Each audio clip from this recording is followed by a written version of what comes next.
தாண்டி நாம் சிந்திக்க துவங்க முடியும். சரி, ஜுவானல் டயபெட்டிஸ்ன்னு சொல்லக்கூடிய இந்த டைப் 1 டயபெட்டிஸ் இன்னைக்கு குழந்தைகளுக்கு தான் அதிகமாக வந்துட்டு இருக்கு. அதுவும் பார்த்தீங்கன்னா 8 வயசு 10 வயசு இன்னும் பார்த்தீங்கன்னா 3 வயது குழந்தை கூட இதால பாதிக்கப்பட்டு டோட்டலா இன்சுலின் செக்ரேஷன் இல்லாம அதிகபட்சமான செயற்கை இன்சுலினை போட்டு போட்டு நிறைய பக்க விளைவுகளுக்கு ஆளாக நேரிடுது.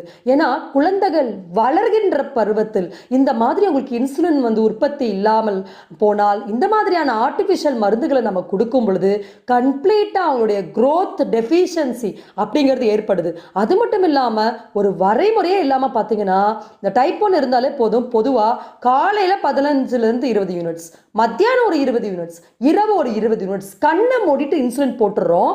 அப்ப அந்த மாதிரி இன்சுலின் யூஸ் பண்ணும்போது குழந்தைங்களுக்கு எப்ப வேணாலும் லோ பிளட் சுகர் அப்படின்ற ஒரு மோசமான நிலைக்கு போயிடுவாங்க. அது மட்டும் இல்லாம இந்த இன்சுலின் உள்ள